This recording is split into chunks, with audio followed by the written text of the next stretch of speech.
Grouping worksheets.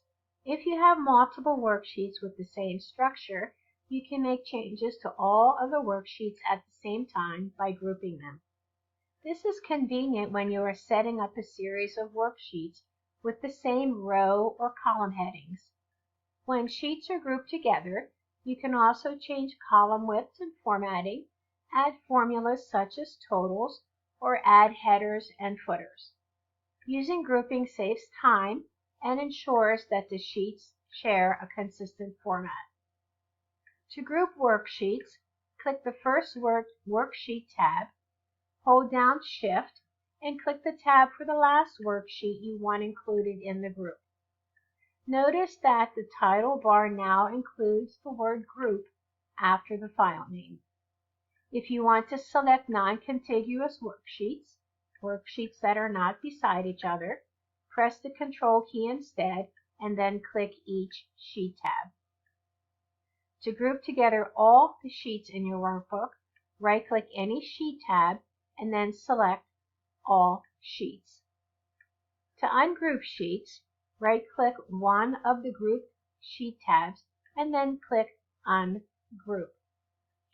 Let's take a look at grouping worksheets. This information comes directly from your Chapter 4 homework assignment. So here we have a new hybrid worksheet. We have an Option 2 worksheet. And we have a working worksheet. And then we have Sheet 2, which is blank. Coming back to new hybrid, the first thing we want to do is group the worksheets. So I want new hybrid and I want Option 2. So I'm going to hold my Shift key down, click Option 2. Notice up here the word group. That's very important. When you're grouping a worksheet, always take a second and look up there to make sure they are grouped before you do any work. The next thing in your instructions, it wants you to change the width of column C to 19.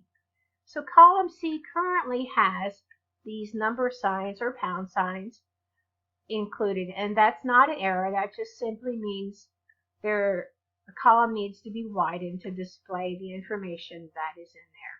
So one way I can go between column C and D, click and drag till I get to 19, but I'm going to select column C. I'm going to go to Format, Column Width. I'm just going to type a 19 there and click OK.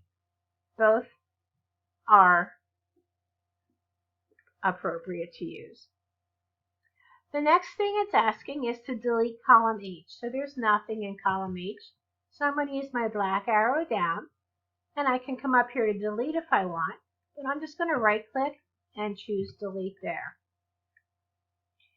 Then your directions are asking you to display or unhide column G. So this goes from F to H, meaning that column G is hidden. So I'm going to use my black arrow down and select both of those columns. And I'm going to right click and choose unhide, and column G comes back. Next, your instructions are asking you to hide these grid lines. So I'm going to go to View, and I'm going to take the check mark off of grid lines. So those are the things that your homework assignment is asking you to do for grouping. So once that's done, I'm going to ungroup. It's very important that you take that peek up at that title bar to make sure you're ungrouped. So I can right click and I can say Ungroup Sheets. Notice the word group is gone. So now I can look at New Hybrid. I can look at Option 2, and all the changes that I made in New Hybrid now appear in Option 2. So again, grouping is a good way to keep consistency if you have more than one worksheet where the structure is going to be the same.